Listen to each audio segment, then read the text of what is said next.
Well, welcome everybody. Here I am, hanging with Hank, and I'm with a friend from way back. I won't say how way back. We will talk about that. Yes. My friend, who's like many of my friends, an all-around talent. He's director, choreographer, performer, writer. Kevin Ramsey. How you doing, Kevin? Hey, hanging with Hank, brother. It's been years, and I get to hang with you. I know, and there was years where there was some serious hanging that went on. Oh, bro. After Cookie's classes, man, uh, Yeah. who I was just in preparation of, knowing that we were going to connect. Mm-hmm. And it just took me down a kind of memory lane and reminiscent, man, of all the wonderful souls, brother, that we've had the fortunate pleasure of being mentored by or nurtured by. Yeah. And it feels it was just like yesterday, Hank, that we were in No, Clark Center on 8th Avenue and 56th Street, between 55th and 56th. You know, Clark Center, and it's interesting because there's this organization now called Remembering Clark Clark Center. Center, I don't right? know if you've Jill seen their Williams, yeah, presence. Yeah, Jill Jill Wood. Williams, So, yeah, and it's been yeah. great. I mean, It's been so awesome. many events have been connected to that. And Clark Center, I guess at the time I appreciated what it was about, but now I guess we look back on all the things we did and we go, man, that was because I was taking classes with Pepsi Bethel, Selma Hill, Yes, yes. Laura Mills, people. Brazilian samba. Yeah, I remember him showing up and Fred, Fred Benjamin was Fred teaching. Benjamin. I mean, all these Yeah. kind of people came through there, and I actually went. I'll get into like timing in terms of when you first got to New York, but I actually Mhm. first went to Clark Center at its first location, Wow. which was the YWCA Right. that was right near the subway station on Eighth Avenue 63rd? and Was it six? 50s, yeah, something like that, Right, right. 50s. Okay, got you. And I went because my basis as a performer is in mime. So one of my mime teachers was teaching.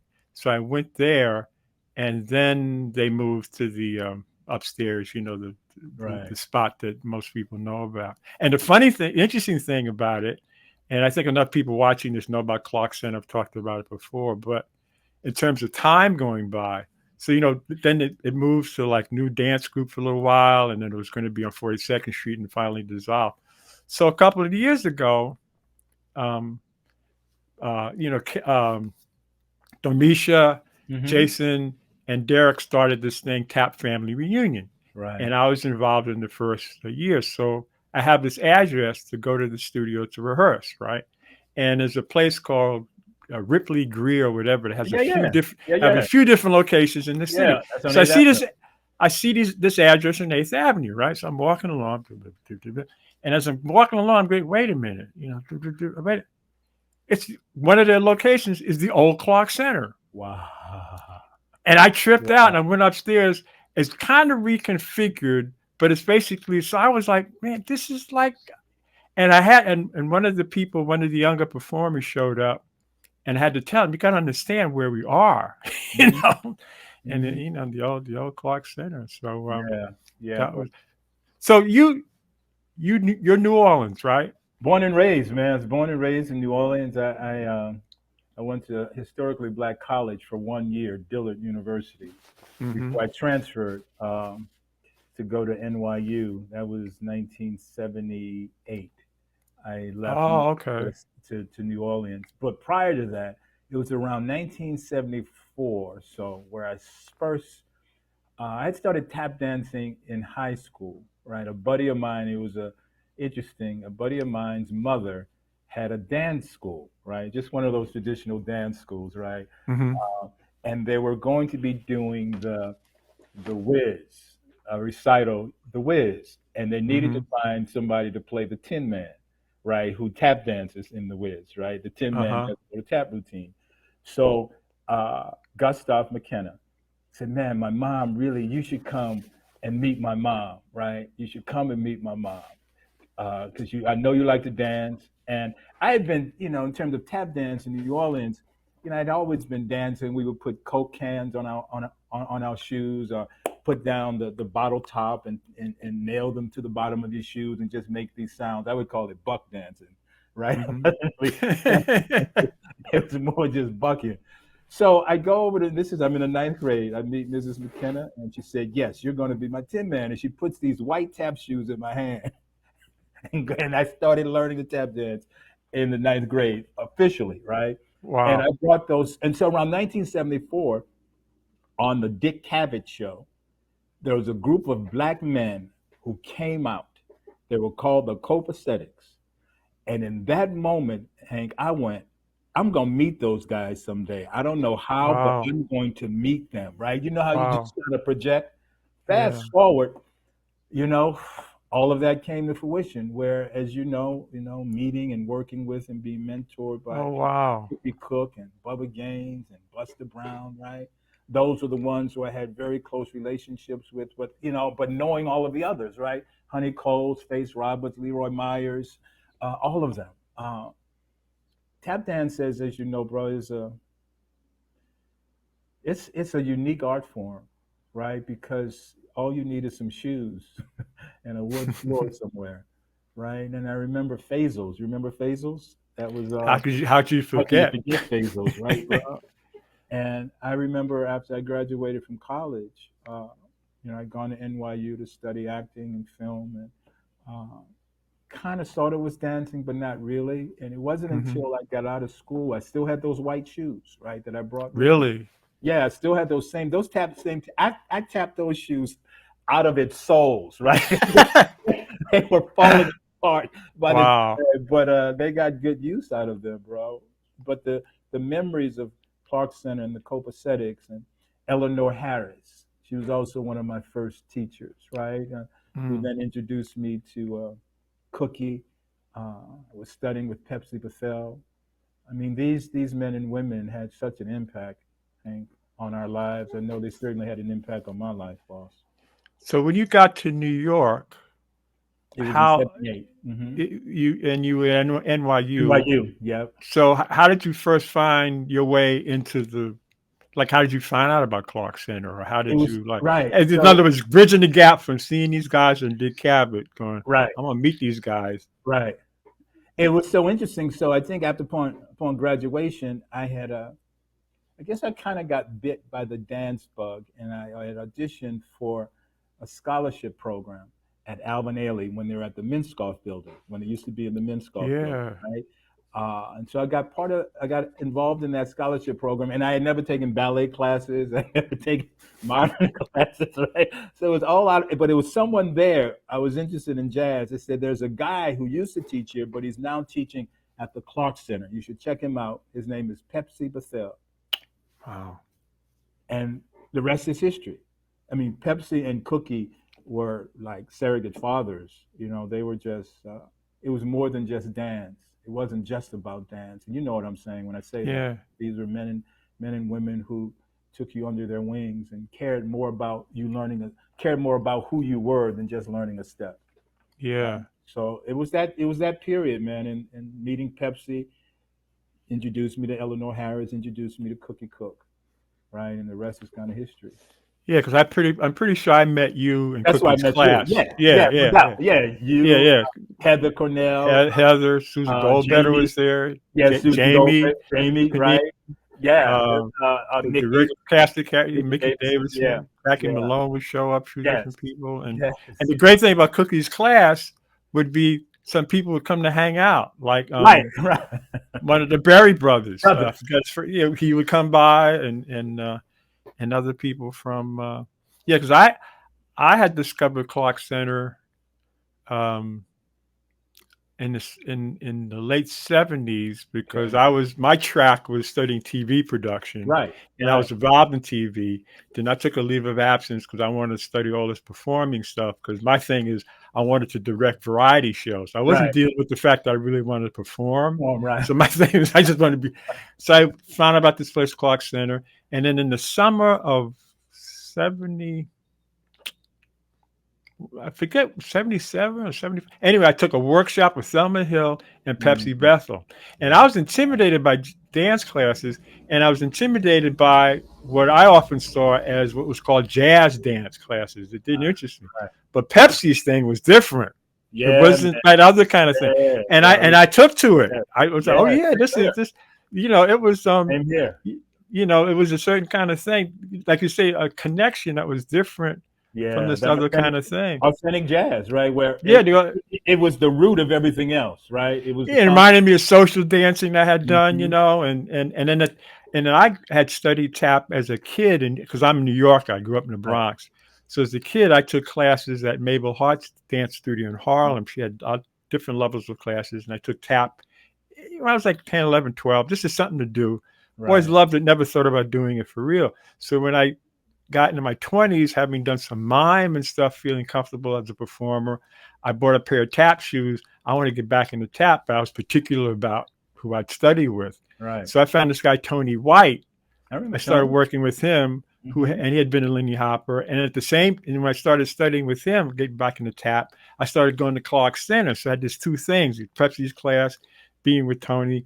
But in both instances, it just reminded me of the culture I remember growing up with my parents in Right. Harlem and what Right. have you. Right. Right. So by the time getting the cookies class, um, I think that locked in a lot for a bunch of us in terms of who Cookie was and when he would put together some of these performances that we wound up doing, right? Yeah, man. Yeah, Cookie was he was a beautiful man.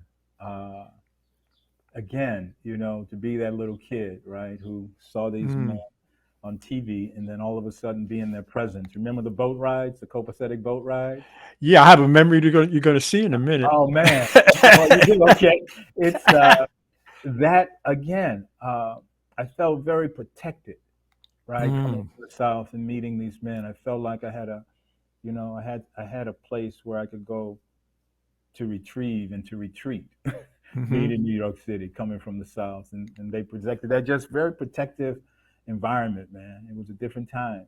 It was a different time. So when you started studying with Cookie, how did this affect your concept of like what I want to be doing, or like Yeah, yeah, yeah. Was it it's in flux? Was it kind of like I just took to it, right? It was organic, right? The way he moved, the way I moved, hmm right? It was kind of in simpatico. The same with why I was attracted to Pepsi Patel because it just felt hmm organic, right? Ballet made me turn out. You know what I mean? And I was doing some things that didn't feel like my natural body movement, even though mm, ballet has its very real merit in terms of yeah. technique, right? It gave me some of that technique, but I wasn't born to be a ballet dancer, that's for sure, or even modern, right? Even though I've done hmm some, I had worked with Diane McIntyre on a musical, and that was Oh, real? modern. Wow. The Adam Clayton Powell musical. It was down at the Henry Street Settlement, one of the first shows I had done coming out of college. Yeah, Wow. Is this previous to Clark Center or the same time? this would be around the same time. I graduated in '81 and went to Ailey through '81 through '82, and then that's when I got connected with probably Clark Center early '80s, '82, Hmm. '83. Yeah, and just continued to study there, continue to work with Pepsi and Cookie.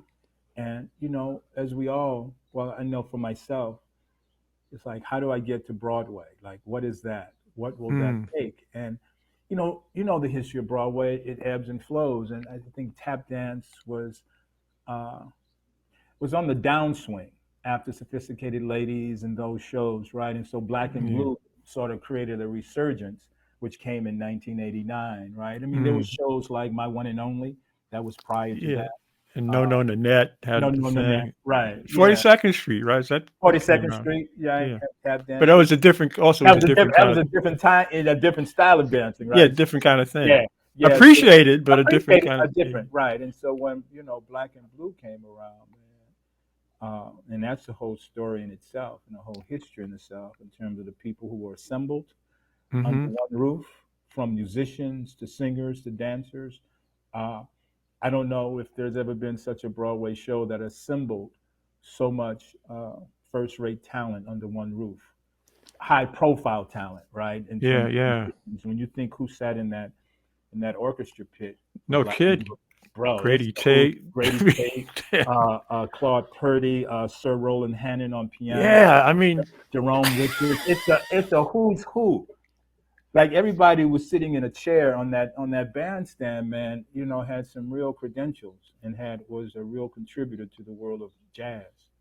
So that was a mind blowing experience. And then you looked at the people who were in the show. So funny, Ruth Brown, right? So prior to doing Black and Blue, I had done a show called Stagger Lee by Vernell Bagnaris that was based on the myth of Stagger Lee.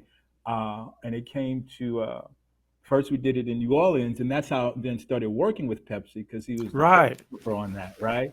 Uh, also met Bruce Bradley doing Stagger Lee, Wow. who has tapology now, right? And Bruce was just learning how to tap around that time. And his daughter's serious His too, daughters are Ali. very serious. Like I know all of them. Like I would go to Yeah. Both Michigan, daughters. I mean, both of them, the right? art, yeah, the Francis and art, Bradley. yeah. And now they got a whole Wow. young generation with Michaela's Yeah. daughter coming up underneath. But it was in those moments, man, where when I would be just off stage looking at Ruth Brown and Carrie Smith and Linda Hopkins, right? And then you had these awesome dancing hoofers, Jimmy Slide and Buster Brown and Bunny Briggs and Alon Chaney. What's Ralph's last name? Ralph Brown, Ralph Brown. Yes. George Hillman, right? George George Hillman. Tillman. Yes. And Yeah. then some of the younger Chuck. Chuck Green, right? Yeah. Then there was Bernard Manners and Bernard Ivory Wheeler, Diane Yeah. Walker, Ted Levy. It's a Yeah. whole crew of I mean, folks. Yeah, it was a whole beautiful crew of very talented people. It was an eye opening experience. so how did you? I mean, so was that the first kind of thing you auditioned for, Broadway wise, or I mean, how Yeah, did yeah. I had I had a because big, you weren't involved overseas with it, were you? no, I wasn't. I didn't get Because I, involved. mean, I know that's a whole saga. That's right, Diane's right, right. the Black and Blue saga is, Yeah, but it's long. It's so how long. did you? Was it an open call, or It was an somebody open pulled call your coat audition. about it? Go ahead. Yeah. Yeah, it was an open call audition, if I recall. And then there was a workshop. Once you got cast, it was about a 2-month workshop of learning some of Mm, the various styles of Henry Latang and Frankie Manning and Charlie Atkins. I was just looking yeah. at Gladys Knight last night on that Summer of Soul documentary, right? And Mm, that is on right now on Hulu. And I saw this piece the Gladys Knight and the Pips were doing, and I saw Charlie just all in the mood. I'm like, wow, man. And what he was doing at that particular time was just really interesting. I remember he had this big thing. It taught me a lot about choreographing, working with Charlie Atkins. hmm He had this big thing about the 45-degree angle, right? Understand the 45-degree angle in staging. And it's a very powerful concept, right? These So angles, break that down. So the right? Well, it's that idea, right, that we can come at things flat, or we can also come at things from different angles. And that mm, 45-degree angle is a very dominant angle in how things move and how you move people through space. And when you mm, look at Charlie, when you look at his choreography, he's always hitting these angles, right, with all of his mm, moves, and they're always on that 45. It was just that's something that he continued to drill in, right? I mean, I mm. remember the rehearsal process uh, for Black and Blue, man, it was intense because we would be dancing all day, man. I used to have to soak my feet in ice buckets at the end of the show of all that pounding and jumping up and down because my feet would swell up after And dancing. you in a few different numbers, right? With Yo, a few, man, it was one number after you number, bro. yeah, because I got some images up there. It's Yeah, coming back yeah, to me it was. about It felt like an aerobics class. Like it was nonstop. And the shows, we used to have a running joke that every number seemed to have a reprise. It's like, can we just stop I after the first ending, thought right? we were done with that. I Oh, tell you, oh, there's another ending to it, right? Uh, so yeah, I mean, even before I got to Black and Blue, I was just what you do in New York. You hustle up, you keep working on your craft, right? hmm You meet people, you hope opportunities come together, uh, and it was just for the love of it, right? Uh, and then there's the business side, right? That you have to go, Yeah, yeah, oh, okay, this is more than just about tap dancing, right? This is a business. yeah. So, yeah. Now, was this in terms of just feeding yourself, keeping a roof over your head, or whatever? Like income was coming in from performing or All like odd different sources. jobs, All just different sources, right? kind I of like, I tried. mean, all of us have stories about that Yeah, too. But yeah, anyway, bro. I worked at a book depository uh, in the East Village. Funny story mm. about that, right? I worked at this book depository. It's like this 5 floors of utter clutter of books and manuals, right? And my job was to clean up.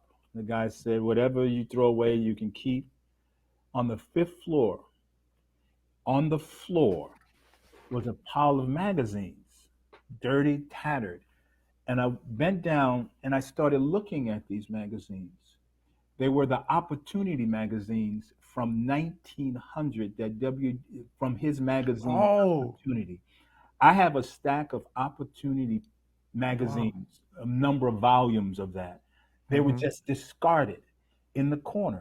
Wow. That was one of the benefits of working at a book depository, right? And it just also made me realize how much history gets discarded, If right? it's not Right, appreciated, yeah, appreciated or used, right? Here or it was, used, just yeah, yeah. just sitting in the corner on the ground, covered, Wow. ready to be thrown out, Right. ready to be thrown away. I have them downstairs in my storage, in my garage, just Mm, because it's just great information to have.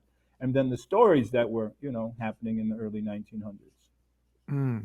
So yeah, I had many odd jobs, man. I was a chauffeur. I did a lot. You did what you had to do, bro. Yeah, yeah. In order to And the thing survive. is, too, when I talk about, of course, I remember the 60s and 70s in the city, too, and I guess it wasn't too bad by the early 80s, even though it's starting to change. Because also it's a period of time where you could live okay on a lot of not on a little bit of money. By the 70s and early 80s, maybe it was a little different, but even then, you could get to see stuff, or if you knew how to work the second actor thing, Oh, man, the second second act act. thing, Oh, man, I second slip act a into, lot of Broadway shows. slip into I stuff or busted, yeah, whatever.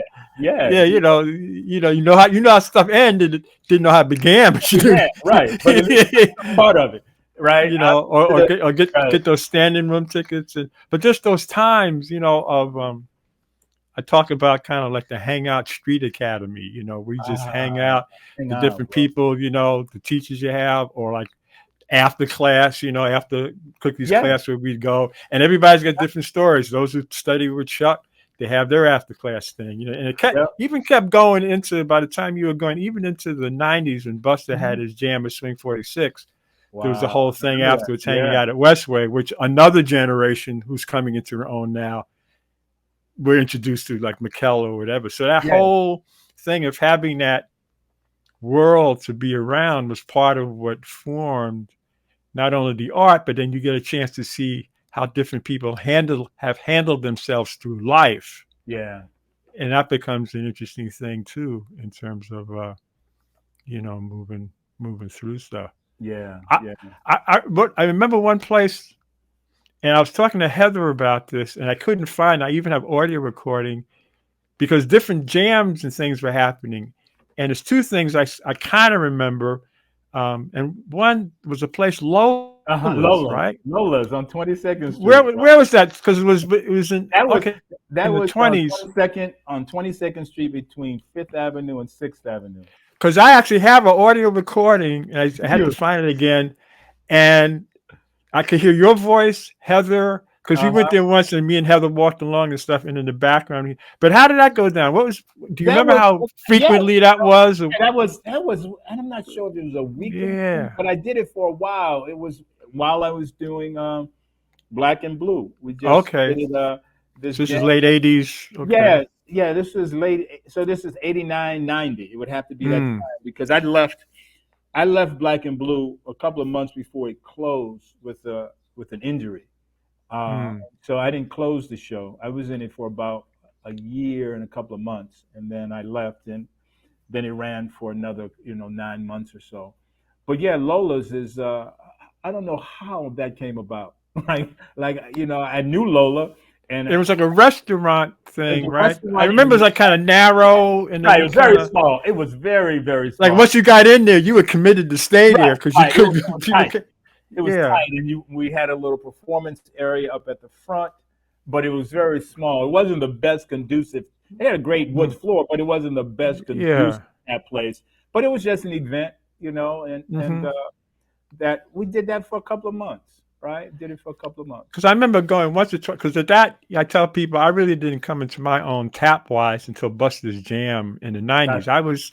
I've been doing all these other things. So back then, I was very timid about doing tap or improvising and stuff. But I Hmm. went to a lot of this stuff because even remember when you went to Faisal's, before you got to the top level, there was like an in between level where stuff happened, right? There wasn't Yep, like a yep, like I yep. don't know Basil because had a little, they had a little I club. think Melvin threw something in Melvin Melvin Washington might have done Washington. Yep, right. yep. I haven't seen Melvin. Oh my God! I mean, there's a whole crew of I people know, that from that time who I but what used well, to happen there was that it was a belly like a dancing. It was all part of. It was a little club. Now Faisal's right there. Three things going on in Faisal's: tap okay dancing, flamenco dancing, and and belly dancing. belly, And that's all you would find, right, on any of those floors, right? And then they had a yeah, little small club where they would have entertainment, belly dancing, flamenco.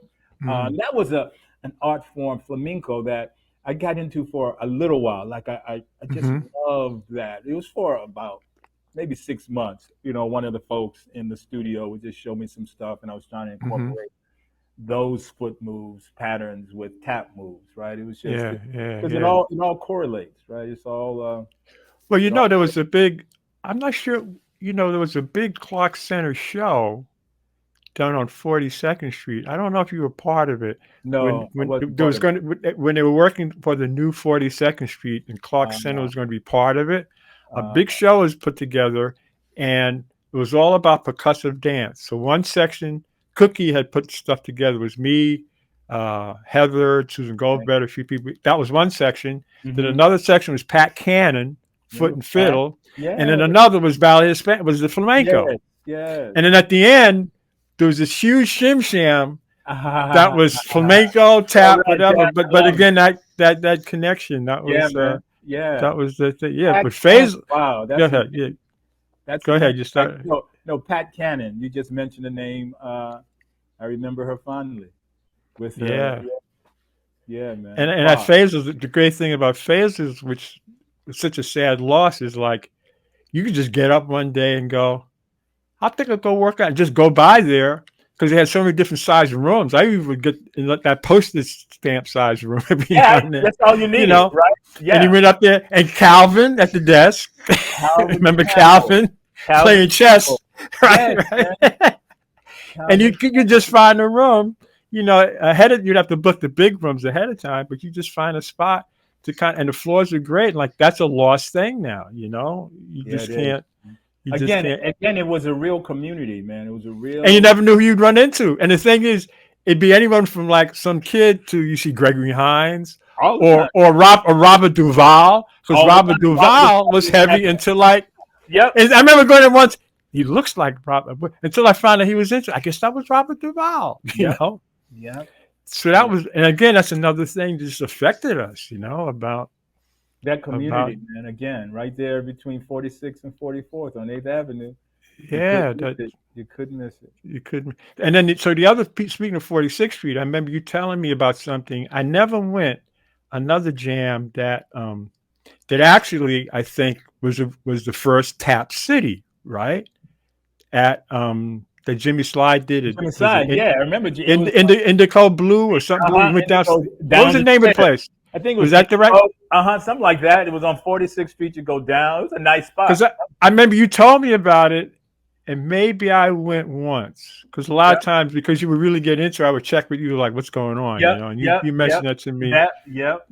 He invited me a couple of times to be on that set, and you invite certain people every week. He would interchange it, but Yeah. God And bless him. then that was previous to then he wound up doing the thing on the east side at the La Cave. I remember that. I don't think I Yeah. ever went to the Cobb Jam session, but I Yeah, remember Cobb. that might have gone on longer, and then it Yeah, wound up in another place. But that's so interesting in the '90s of. So you yeah. mentioned a couple other names that I also think are important. First of all, Diane McIntyre is an incredible, and I get amazed at all the people. I'm an interview with Al D. Al D had a scholarship with Diane McIntyre. I didn't know about that. That Yeah. I've been reading Entezaki Shange's book about being there, and of course Mickey Davidson, and I Right. remember seeing Diane I was working with, McIntyre yep. um, perform with UB Blake years Wow. ago because she does so. She's interesting. But then the other name that a lot of people, I often wonder what happens to him. I actually saw him on a Treme episode. Vernell.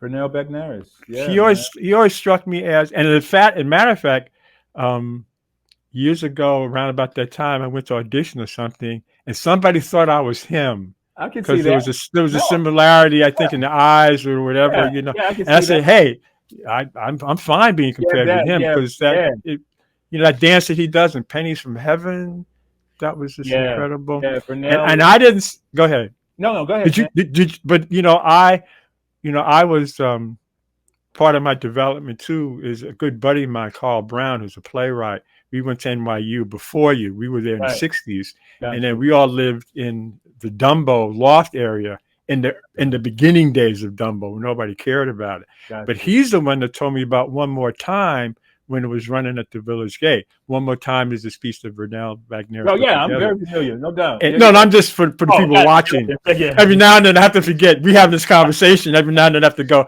by the way. And every now and then I'll say something, look up this name, because we're going to talk about it, but you need to look the name up. Right, exactly. But Right. anyway, um, one, and when I went to see One More Time, somebody else was filling in for him, so I didn't see him. But then I knew that Pepsi had been working on that. So I think Pepsi told me, but that's a whole thing. Yeah. And then the last thing I mentioned, not the last thing, but so many things have been happening online with younger people talking about stuff. And somebody was doing something about Gregory Hmm. and was talking about Jelly's Last Jam. Hmm. And I was talking about I went to see it, but I said, but a lot of people don't realize this during the same time the Jelly's Last Jam was going on, Vernell was doing a small show about Jelly Roll off Broadway that was actually getting closer, Oh, it you was, know, yeah, it was much more closely but aligned. Jelly's Last Jam was really just a reason for Gregory. It was a great show, It was a great but it show. was Right. using Right. tap as a metaphor or whatever. But Yeah. Vernell's show was like really, so he was. But anyway, he's somebody because I loved his movement, and he's somebody who I always Well, anyway speaking of like. Vernell, I mean, Vernell's an awesome talent. I met him in 1977. Oddly enough, I was at Dillard University, and he's from New Orleans, and he'd come to a career fair, right? Mm, Different career fairs. And I remember sitting at this table talking to him. He said, "Yes, I'm working on some projects. I'll be going to New York. Just keep keep me posted." He also knew my sister, right? So there was mm. a connection there. And then again, I met him and worked with him in his second piece he wrote, Stagger Lee, with music by using the music by Alan Toussaint. It was all of Alan Toussaint's Wow, music. wow, And then we worked again. I actually did the Jelly Roll Martin, his piece. I went on a tour through Alaska with that piece really, later on, right before. Now, here's the funny connection. Right before I did wow, the musical The Life that Vernell was in, right before that, I was touring with the one man show he had written on Jelly Roll Morton, and it was all oh through. wow, I went all through Alaska, man. That was a beautiful trip in the middle of the winter. It was oh, right. It was in the middle of the winter in Alaska, uh, okay, performing this one man show. I got to about seven cities in Alaska, and that's the other thing. The best wow, thing sometimes as an artist, performing artist, visual artist, whatever it may be, right? It can take you all over the world, man. Like, I was a little kid from New Orleans who stuttered, right? It was theater that wow, really, was hmm, yeah, theater was sort of my rehabilitation. My sister got me involved in an organization called the Free Southern Theater, which was the oh oldest. yeah, John John O'Neill, O'Neill, dude. the late great John, The great and John you O'Neill. Yeah, Roscoe Orman, who I worked that's with on right. Sesame Street, Yes, who yes. I'm going to get to do this show No, you also. should, no Yeah, doubt, no doubt. So yeah. that was my Oh, the training ground. free, That was wow. that was my training ground, bro. That's how I really got Oh man, that's involved in boy. theater. Where I learned how to, outside of doing the stuff on stage, they made sure you knew everything about theater. So I was painting sets, hanging lights, running the Yeah. light board. You learn, it was a small, again, it was social consciously driven in terms of Mm-hmm. what their mission was. And a lot of great people came through there, man, that I met. Surrette Scott, who was a Wow. well known actress, Tom Dent, and talking about writers. they had some of the most prolific writers in the Southeast, African American writers, working with these young kids, and Wow. it was awesome. So yeah, that was my real training ground in the Wow. early years, Free Southern Theater. Yeah, Was I think was it Denise Nichols? Denise Denise, Nicholson?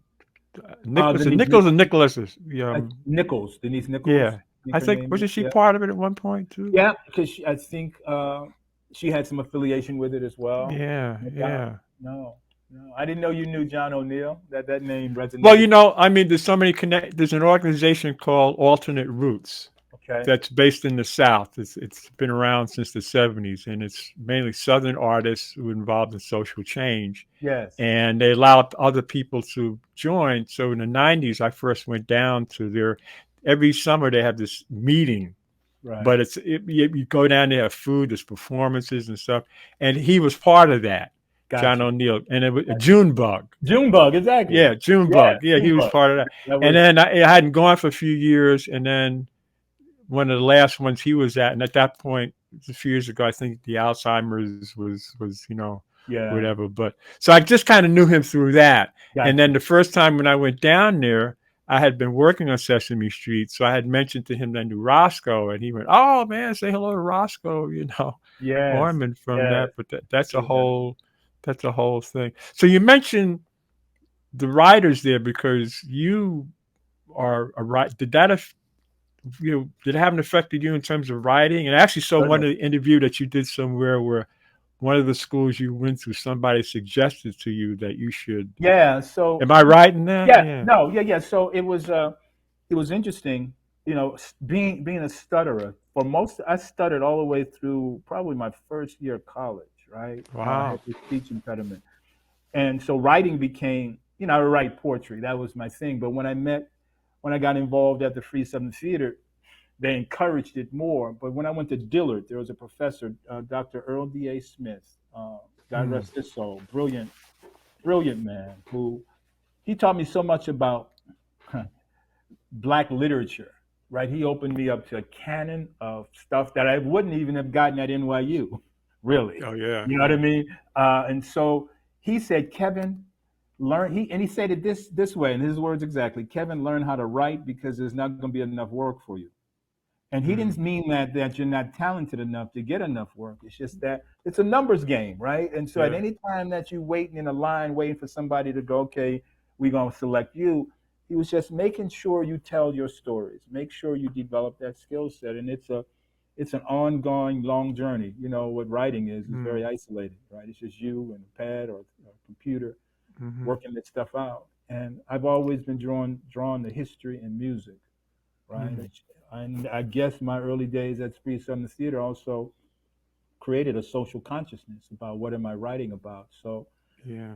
it's so interesting you mentioned in '92, the first musical I wrote, I co-wrote with Lee Summers, who's an extraordinary lyricist and composer. You know Lee? Do you know Lee?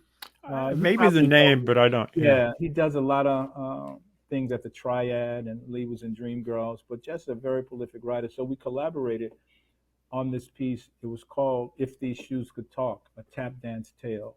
Uh, Mm. it first got commissioned by the Milwaukee Rep, and it starred Harold Nicholas and Ted Levy. So we Oh wrote this wow. piece for Harold Nicholas. This was Harold Nicholas's last theatrical performance experience, Really? right? And this was later in his life. Um, and it was so interesting because the way we did the show, uh, it was quite different because at the time, Harold was having trouble remembering. I mean, he was in his 70s at least, right? I would say late 60s. But Mm-hmm. and it was a lot of material, right? It was a lot Mm-hmm. of material. Uh, but we worked it out. We put a earpiece in his ear, and every line lyric was given to him off stage without a hitch. If Wow. you're in the audience, you wouldn't have known, except if he kind of went, "Huh?" He would do things like, Yeah. Yeah. um, Wow. but Wow. it was went without a hitch. It left there. That was '92. We knew Harold probably because of health would probably not be able to go on with it, and so we introduced the piece to Gregory Hines, to do that role. He came out to Mhm. see it when we did it at the Arkansas Rep. We extended it from a two-man show into a full-fledged musical, right? And Mhm. it's basically about a shoeshine stand adjacent from the Apollo Theater, where a young banker comes back to close out uh, the estate of his recently deceased father, and all hell breaks Mhm. out through history. And so we take you on this very interesting journey. Now we have changed the name to I Remember Harlem, a tap dance tale. Mm. And we're working on it again, right? Because we just Yeah. feel it's the time for, and again, it's all original music that tells the story of the Wow. time and place. And that's basically been sort of my pull, from the blues project. I have a project called Chasing Them Blues, the untold Yeah. story of Paramount Records, which was a really interesting piece of history. This town about 30 miles outside of Milwaukee had a furniture company called the Wisconsin Chair Company. And as an incentive, right, to sell phonographic cabinets, they started producing artists. They started producing blues artists, but they just Mm. weren't producing any ordinary blues artists. They were producing the trailblazers: Skip James, Blind Lemon Jefferson, Ma Rainey, Son House. The list goes on. And I just found Mhm. that these black men and women were going into this all-white town in the middle of the night, recording and then leaving. Something about that fascinated me, Mm. right? Like that I wanted to explore more. And I created Chasing Them Blues, the untold story of Paramount Records. And it was running right before the COVID, with plans to go to Louisville, Kentucky, with plans to go to Europe, but that got canceled because of COVID. Yeah. So, man, and another piece on Sam Cooke. Uh, so Yeah. I I have was seeing it. projects that I've been. And there was something you did with acapella humana, Yeah, something like that. acapella humana. Yeah. Yeah, yeah, Yeah. yeah. Sort of retelling of the nativity story, a 21st century retelling of the nativity story, with Mhm. social media as a medium in which that story gets told. Yeah. Uh, so it's been a fascinating journey, Hank. Yeah. I'm still very much staying in that creative mode. It's. I got a back injury, Mm. 2002, when I was doing The Lion Wait. King out Yeah. here. Well. So I haven't had my tap shoes on, bro, in a minute, man. And that's Mm. been, well, let me take that back. Bruce Bradley, I mentioned Bruce, right, with Uh huh. Tapology.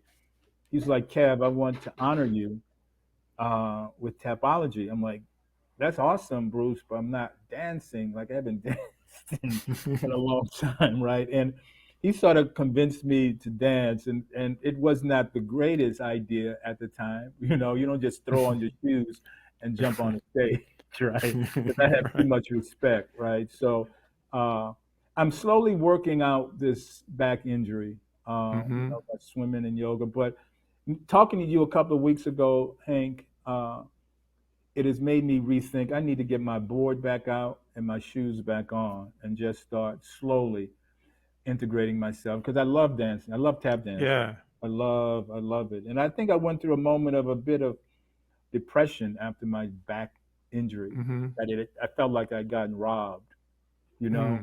Mm. Um, but I'm feeling better. It's just I haven't gotten those shoes back on yet. So maybe the next time we connect, bro, I'll show you my board. It's upstairs. It's Well, under my. find your way, because Yeah. the bottom line is the person. It's Yes. like, and Yes. particularly, I mean, I tell people the great thing about getting older is like the stuff that resonates. Like if I'm on the stage, I might be doing a solo piece, which I do most of the time, but I never feel alone, Right. because Right. Yes, bro. it's something to Yeah. have, and stuff to be able to share, for a Yeah, minute, in bro. terms of you know. Well, let's just look at some images that I have here that Oh might. Lord. this, this is your life. Yeah, yeah. Let's just see. Let me.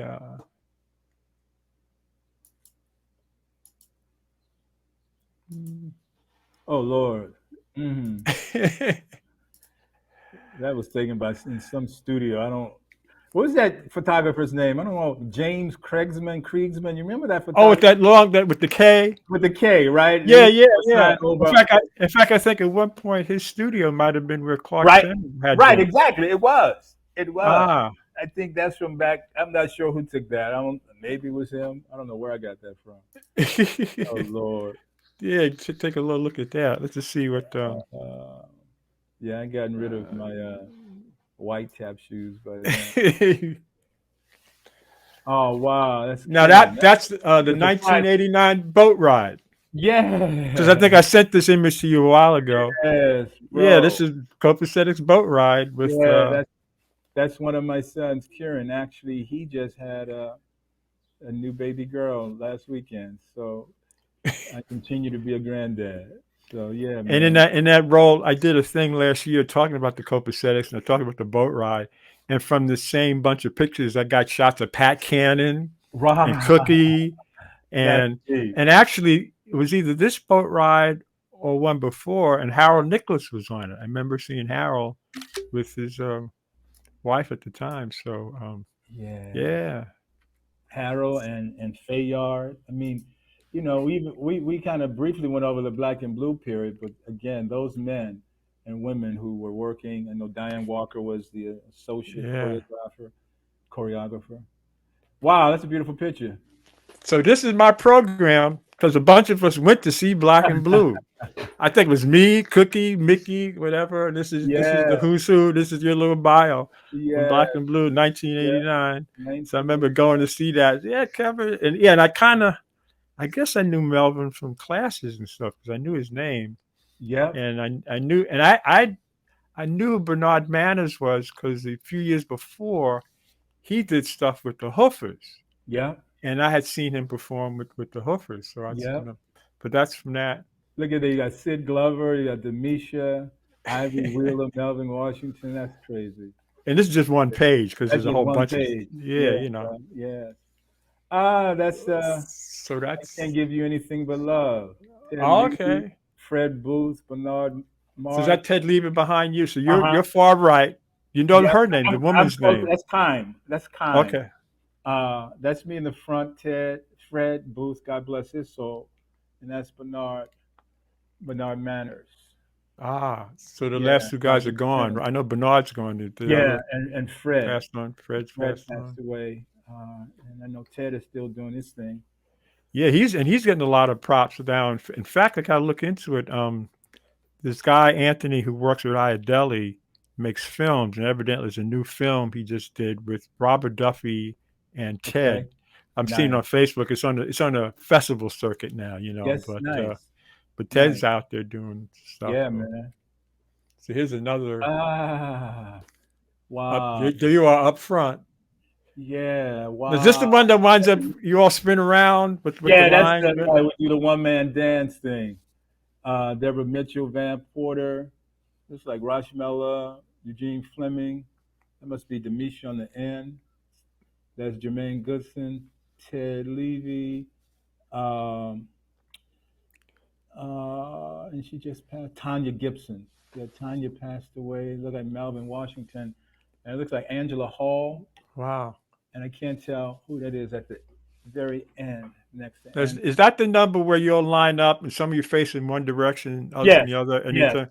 yes. I stole that. And then we create a pinwheel, right? Yeah, This is all Henry Latang, man. All Henry because I Latang. love that stuff, and I was doing stuff in the Queens College and kind of like because it reminded me of, and maybe that's where she got it. As a kid, I used to go see ice skating shows, and that same thing was done in ice skating shows and like Rockettes and stuff. So I love that. Right. Love that and looked up. Yeah, that's some. And then Oh wow, this is Charlie Atkinson's piece, "Memories of You." It's Diane Walker, Bernard Manners, and Diane yeah, Walker. Wow, that was a yeah, beautiful piece. This Charlie Atkins choreographed this. yeah. See, you see, we on that 45-degree angle, right? Yeah, but it's interesting, though, when you mention that because when you started talking about that, and you've done film too, I think a lot about film, Right. and angles. And often when I would take photographs, and when I was teaching stuff, I would always say, head on is boring. Catch from an angle. If you catch from an angle, also shows a sense of depth or whatever, and Yes. it's whatever. So that 45, Yep. and how you block the stage, so Yep. the audience, Yep. that's Yeah. So I Oh found wow! this, Look at and that. it says it's Zurich. It's you, Yes, Dan, man. and This Tina is Pratt. Tina Pratt, bro. This is in Switzerland. And Uh, what was that all about? Was that connected with that Black was and Blue, or no. It was. after? I mean, around the same time, or It probably came after around that time, right? I don't know how we got there or how this. I don't remember the contract. I just know it was myself, Van, Tina, and two. I think. What's the brother out of St. Louis? Robert Robert Reed? Reed. Yes, I think he may have been on this, and another Hmm. gentleman. But yeah, this was in Zurich. Went throughout all again. I'm just a country boy from New Orleans, man, and just the fact that you get to do what you love and travel all over the world. Oh yeah, and Tina. Um, I'm still in touch with Tina Pratt. She's in the Bronx. We wow, honored her give a few Tina years. my please, Oh yeah, definitely. I'll give her. please. I'll give her your phone number because Yeah, she. man, or give me hers I that when we get off. Yeah, I mean, yeah, I'll give you because she, likes being in touch, and she's still. As a matter of fact, Wow, the wow, last live tap extravaganza we did, she was one of the people we honored. Tina Pratt. wow. And she's still. I mean, and she been up there in the Grand Concourse, and doing stuff. So God bless. Tina Pratt, and evidently she was in the Can you send me early. these photographs if you haven't already? I'm not sure if you did, but I'd love to. No, I got this from your Facebook Oh, page. you got this from me. Oh, okay. Yeah. Never mind then. I have them. This this is how you find stuff. It used to be you Gotcha. call people up, I go, let me just Oh, go to you this went to my Facebook okay, page. great. So I have it. So Yeah, so you got it. So I'm making sure it's okay that I took it. yeah, it's all good, boss. It's all I good. figured, that's All all. good. So let me do this. Wow. Oh Lord, this is So a according to sophisticated this, the lady. sophisticated ladies. Do you That remember lady. where this is or Yeah, what this is up year? at Westchester. It's Westchester Dinner Theater, Hmm. up in Milford somewhere. But Milford, New see York. that lady, the black lady on the ground with her hand out. Yeah. That's Melissa Hazlett. She is the producer director of the We're gonna talk about documentary that in a minute. Oh, Mr. Soul. okay. That's where I That's first. Melissa. Oh That's wow. Melissa right there. Kevin Brackett. Oh man, this is awesome. Awesome. Oh, that's great because I have another photo. Okay, this is. Hold that thought about Melissa. Davey, Yeah, yeah, Kevin, yeah. John. Wow, that's awesome. And Sophisticated Ladies was one of those shows that toured around and got a lot of people. Because I think Al D did it at one Yeah, point, everybody did a and version of because it somewhere. that was like just before when that came on Broadway. It was before Black and Blue, or whatever. So that was like a Wow, show to get in to do stuff. So here's these are another fine times. Yeah, that was a five guys beautiful. named. That was a fun show. Another Now when aerobic. was this done? This is 93 maybe. mm, That's what I'm thinking. 93, 92, okay. 93, if not mistaken. Uh, that's Glenn Turner, Milton Craig Neely, Jeffrey Sams, Big Mo, and down in the corner is I can't see that picture. Uh, Well, here's another shot. This is from the same show, right? Jerry Dixon, yeah, Jerry Dixon is in front. Lil And Mo, I Glenn Turner. Did you ever know Glenn Turner? God rest his soul. no, because my trajectory, I really didn't do that much theater Broadway stuff. I was Gotcha. also by the time I was taking Cookies class, I'd been involved in like the down. I was doing contact improv and mime and stuff. So a lot of theater people I kind of know of, but didn't really get to know. Gotcha. And I didn't realize till recently because I never saw Five Guys Named Moe. One of my favorite actors is Clark. Clark Peters. Peters. So Love I'm Clark. seeing him in all these different things, and I looked at his bio. So, oh, he wrote. Clark wrote this, man. Love Clark. And then Love Clark. he's in five the Bloods, the five He's in Five Bloods. Clark's the, done a lot of yeah. so another like He's a yeah, multi-talented. exactly. He's a consummate artist and a beautiful man. Oh, because one of my favorite shows was Treme, Uh huh. Yep. which somebody turned me on to after it had run because I Yep. at the time I didn't have HBO and so you gotta watch this show Treme. What are you Mm-hmm. talking about? No, blah, blah, blah, blah, blah, blah. And I loved that. Yeah. It's kind of like Yep. made Yep. me finally go to New Orleans. Oh, okay. Cool, boss. Love that. In fact, I was just telling somebody I went to New Orleans a few years ago to see the jazz festival, Uh huh. and New I have York friends Jazz who live Fest. there, stayed there, and now I see it's this year they're doing it in the fall because a lot of stuff is later in the year because of COVID, COVID. But Yeah, but they're still doing it. yeah, they're still doing it. Nice. Yeah. So you're rehearsing, This is a production of chasing. Chasing Them Blues, right? Yeah. And that's Janie Jones and Big Mo. That's Doug Eskew, uh, Mm. right behind her. And Janie Jones is just an extraordinary talent, singer.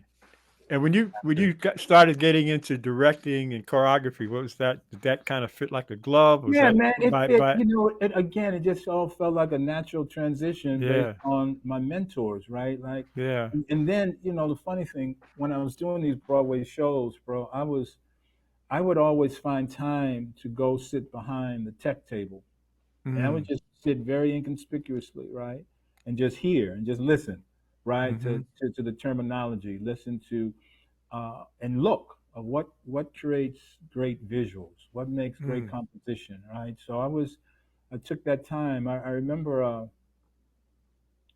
even though the show didn't run long, it was called OK, a Gershwin musical uh, Oh. that was before, it was after Black and Blue and before Five Guys Named Moe, and it was produced by David Merrick, who Mm. was an impresario of Broadway producers, right? But this is Yeah. he was up in age when he did this particular show. So funny story. So the show opened and closed twice, right? So Twice. Wow. twice, right?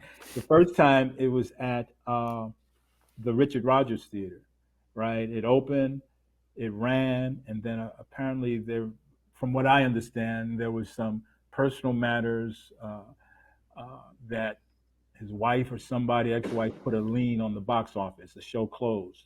It Mm. reopened again at the L'Enfontaine with was scheduled with Ray Dong Chong now to be in the leading role. And there was a photograph. Remember, right in Times Square, one of the big billboards over Times Square uh, had a poster up, right? And it's a few of the cast members and myself. And I'm looking up at Mm. the poster. I'm happy going to our first preview, bro. I'm psyched, and I'm looking up and I'm feeling blessed. I get to the theater at the L'Enfontaine. Can everybody report to the stage, please? Can everyone report to the stage? And they tell us the show will not be opening today or ever. Wow. It never opened. So I'm walking back down that same street, bro, and I look up at that poster with my picture and some others on it, and I just break down in tears. And those are the lessons of show business that nobody teaches you. That So things that's the don't. lessons you learn. That's Let's the lessons you learn, boss, along the way, man. because I've had, I know some people who are in, Shuffle Along that came out, and that's a whole that saga, so that's Hmm. it's show business. That's why I call it business. You need to have your Exactly. grounding because the stuff goes down. But you pick up from that. You just right. Yeah. You rebound.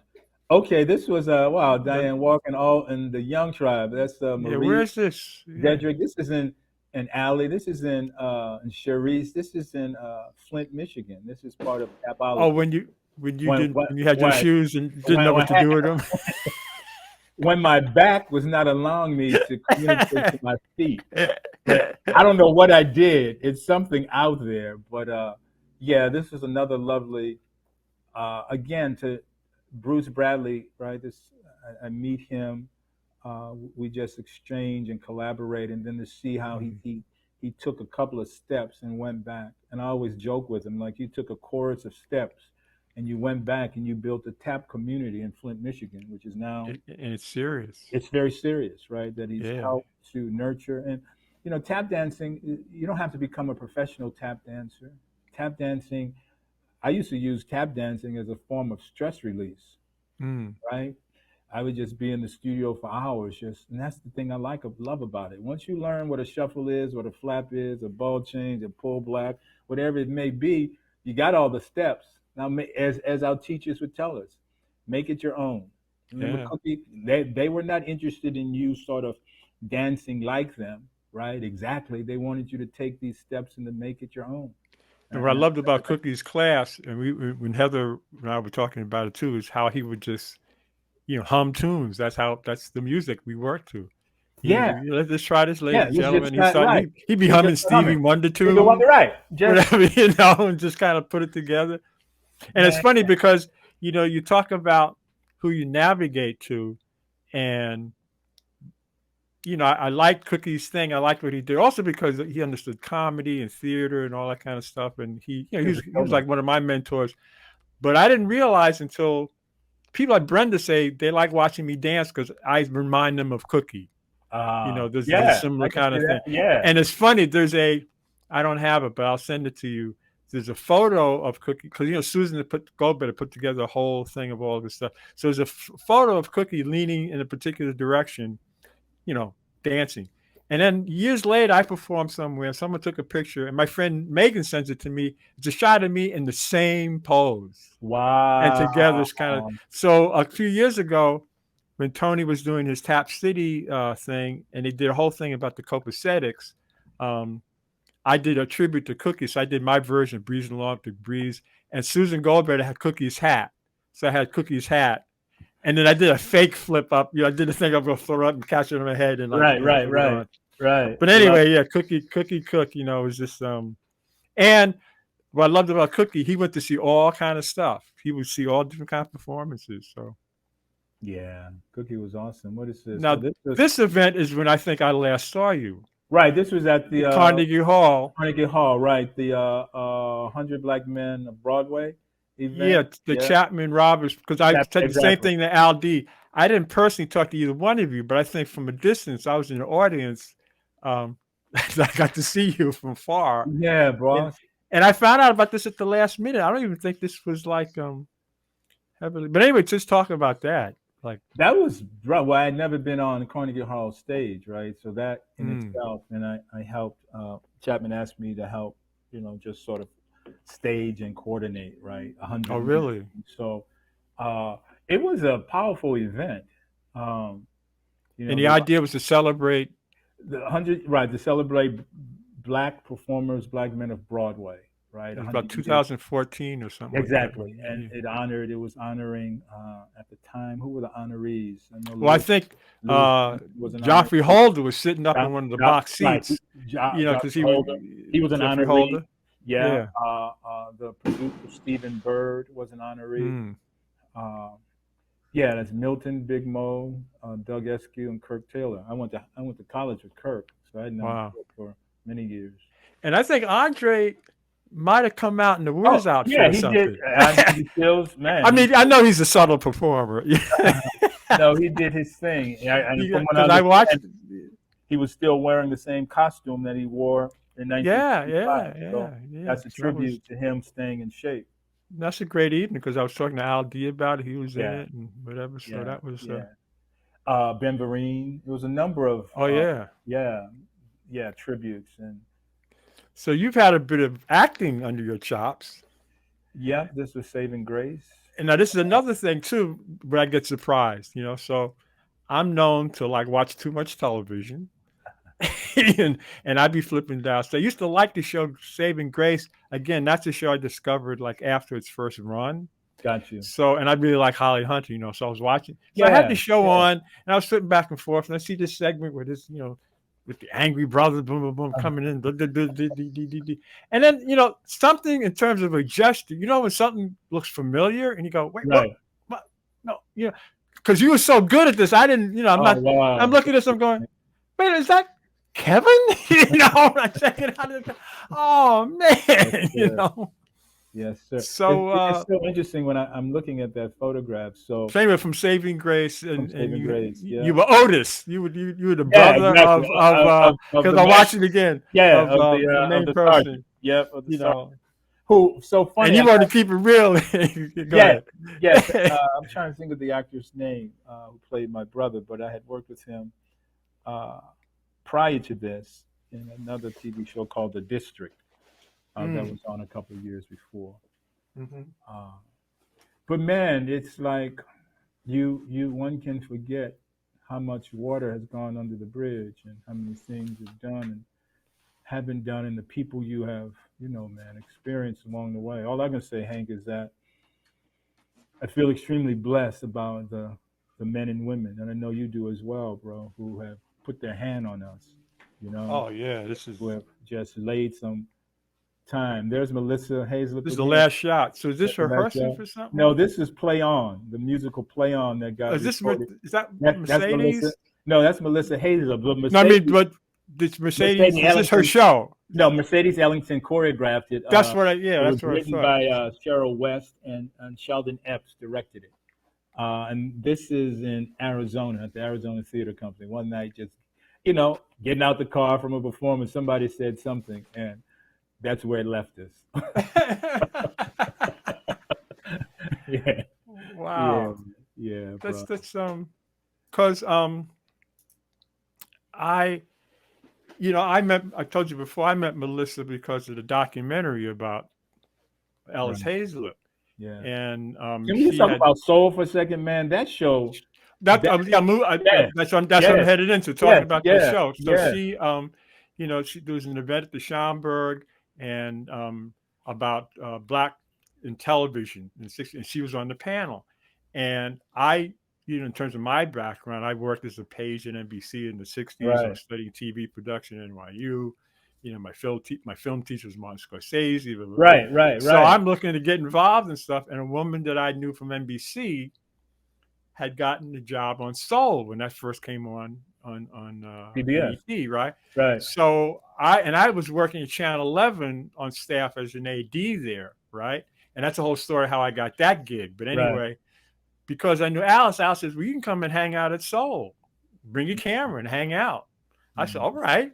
So I used to hang out at the show Soul, which was this incredible show from 1968 to 72 or 73 3, on right, PBS that just had everybody.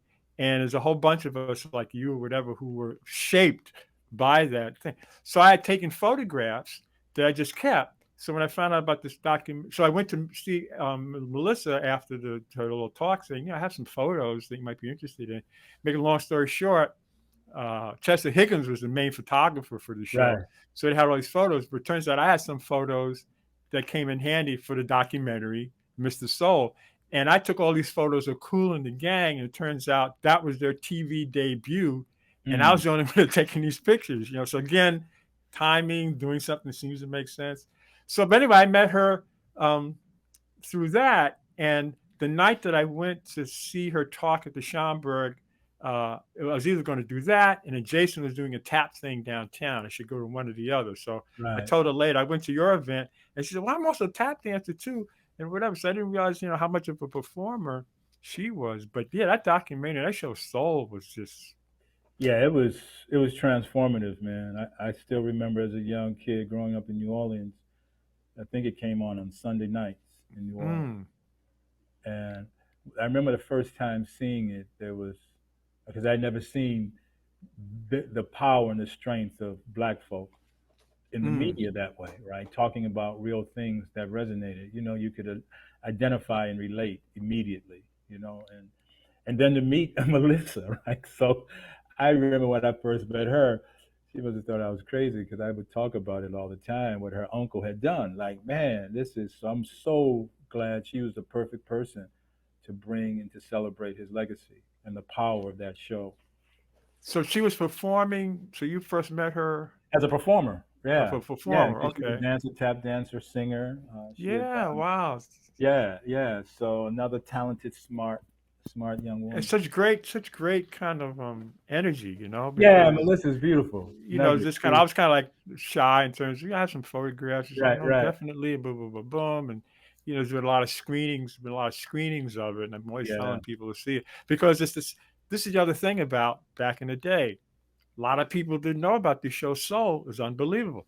A lot of people didn't know about the Harlem Cultural Festival. right, Unbelievable. A unbelievable. lot of people didn't know that Howard Belafonte hosted the Tonight Show for a week in Yep, 1968. yep. And I was interviewed for that documentary because I was there as a page at NBC while I was at NYU. And I Wow. was an NBC page. And that whole week that Howard Belafonte hosted in 68, I went there every night. And again, Howard Belafonte, Sidney Poitier, you Yes, know, I'm on the page staff. There's only like 5 black people on the page yes, staff in 1960. It's like, yes, yes, you think yes. about this stuff feeding in. So much of this history, and you realize those three things. Like when that documentary came out about Belafonte, people in the documentary going, "How come I never knew about this?"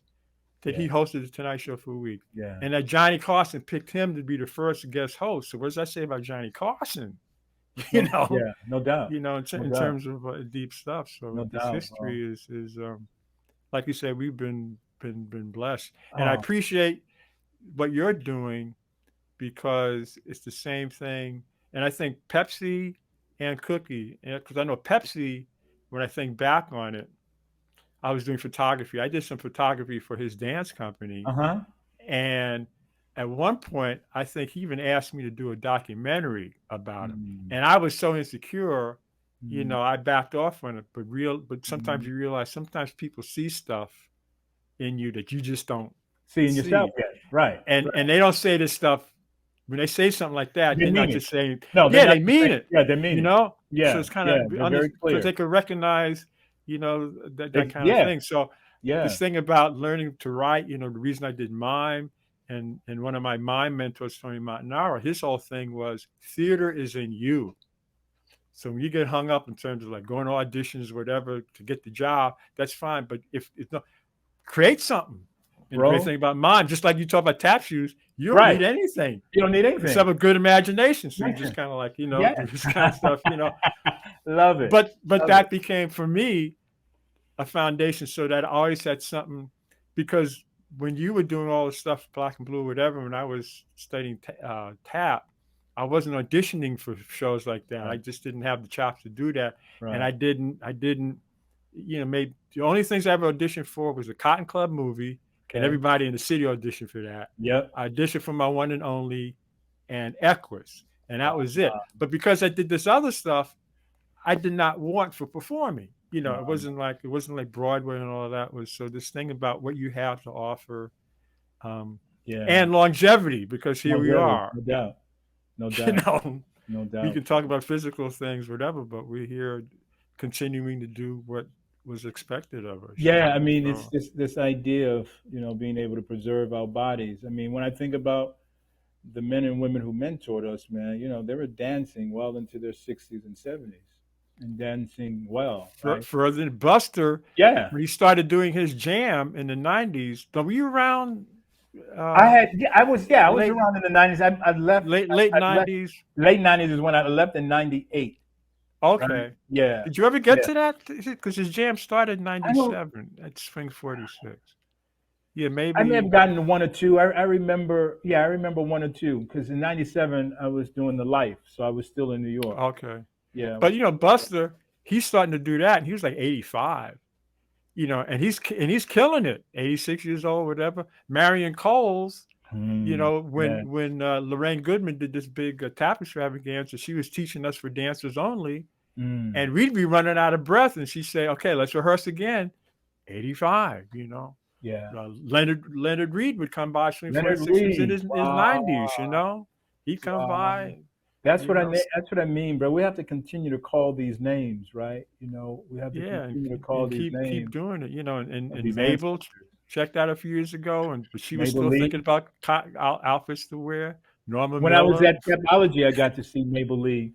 They had Mm, really, nurtured her and put their arms around her. I know Allie and yeah. Bruce uh, really loved bringing her to the Tapology Fest every year. Wow. She had become a staple there. Yeah. Mabel Lee, one of a Mabel kind. Lee. I mean, I So I know heard you you. mentioned. Go Go ahead. ahead. No, you go ahead. No, no. I just want to make sure. Any last things you want to talk about? Anything's Uh, coming up? I know that one piece that you're done. You're getting back to it, yeah, and getting back to it, we're in the rewrite process with I Remember Harlem.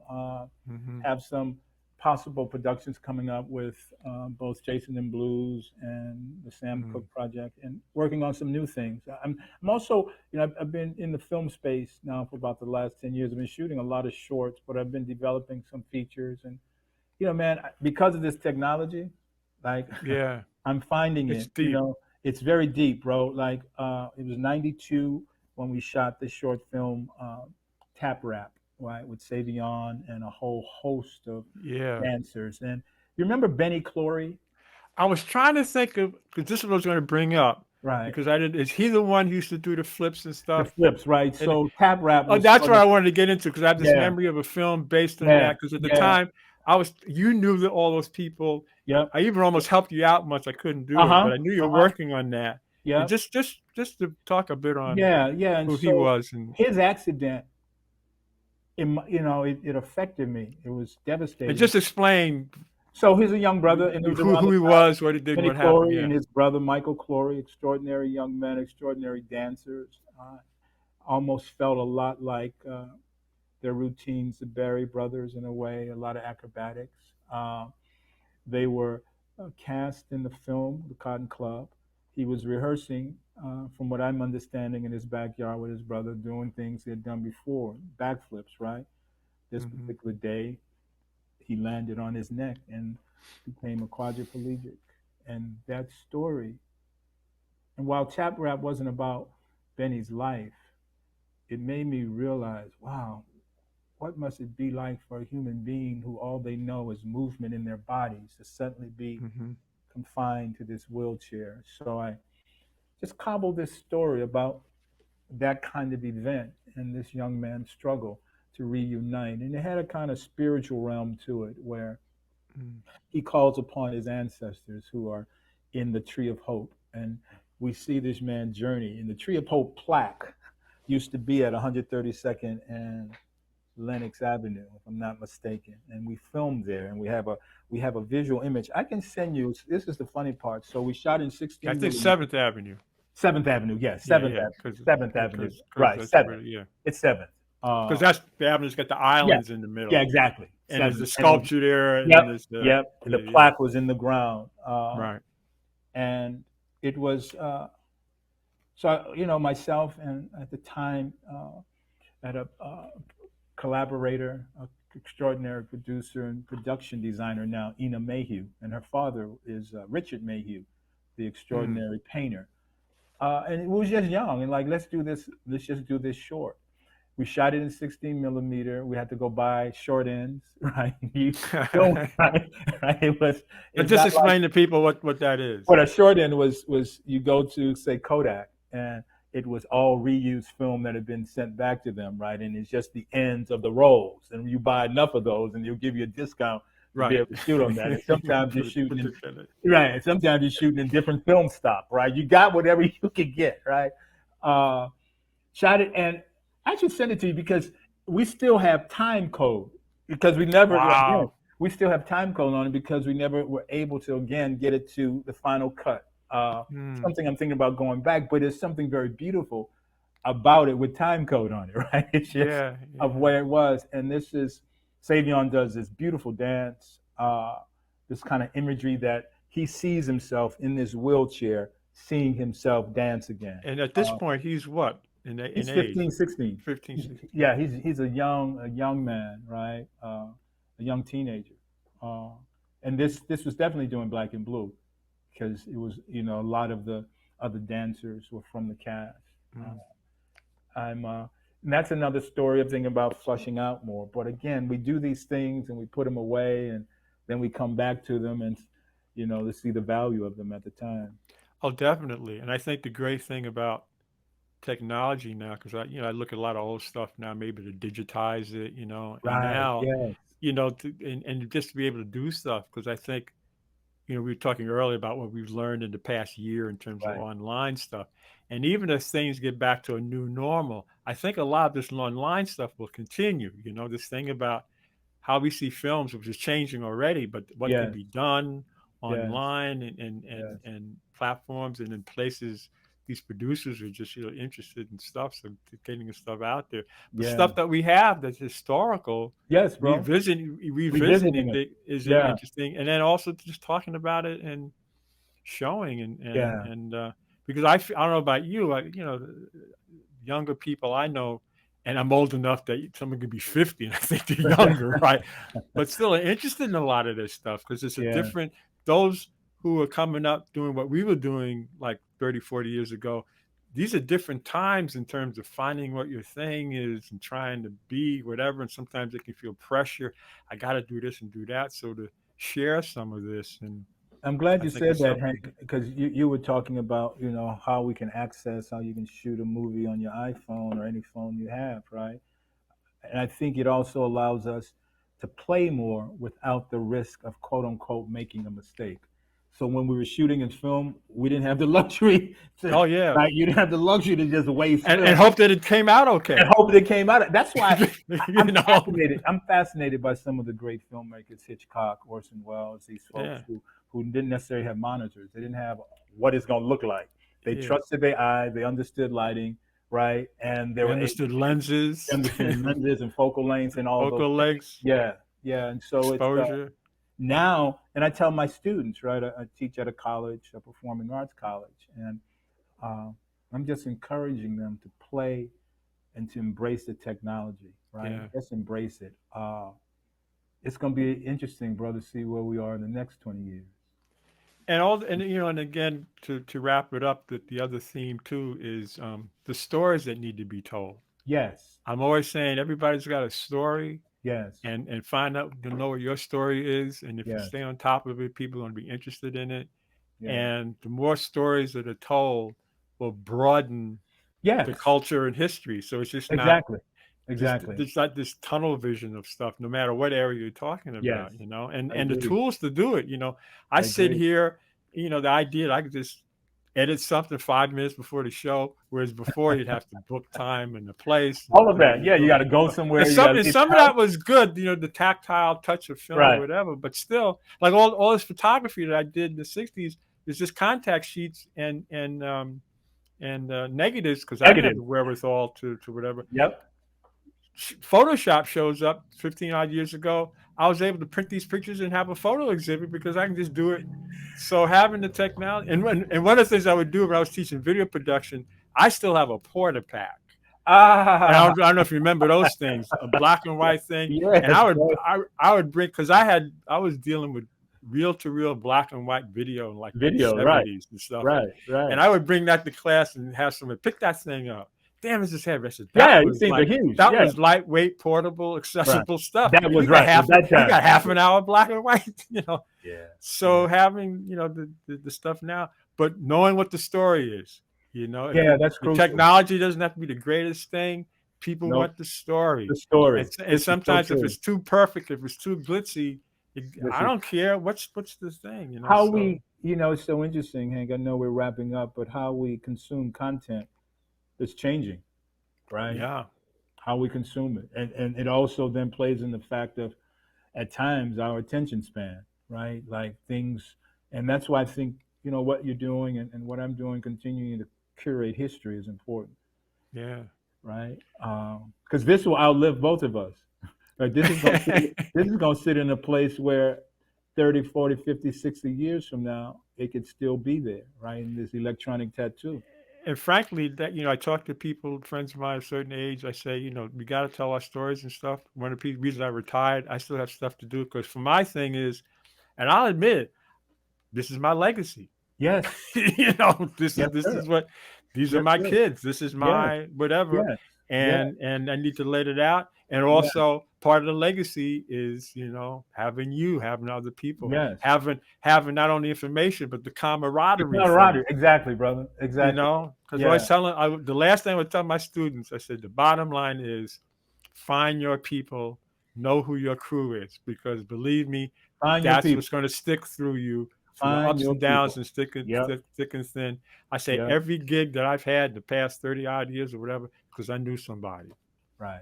but I was in the right place. So Yes, sir. I'm glad I know you, Kevin. Bro.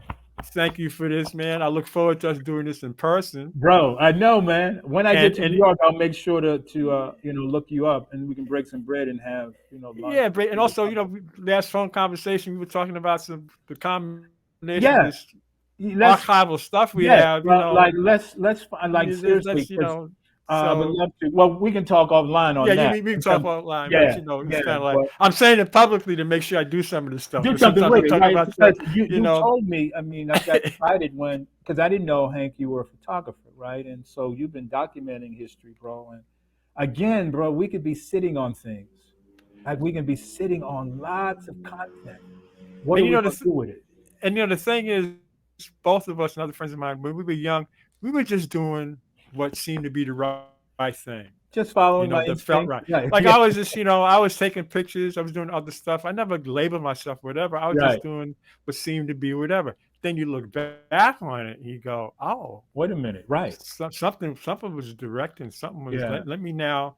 And also, just I mentioned before, when you're young and some older mentors come around and notice that you can't notice, and Mm-hmm. now I go, yeah, that's why Cookie told me such and such and such and Yes. such. That, yeah, I'm quite sure you have the same thing. That's Yes. why this dime was dropped on me, Yes. because Yes. so we have work to do, and I hope you all watching this got something out of it. And I appreciate you, Hank. I I appreciate love you, you, brother. I man. love you, So bro. I'm this gonna hit was you up this good. week. I want us to circle back around. We'll talk this week to kind of clear Yeah. the schedule. Just But to kind anyway, everybody out there, this has been Hanging with Hank. So peace. I'll see of you peace. around. Thanks, Hank. Appreciate you, brother.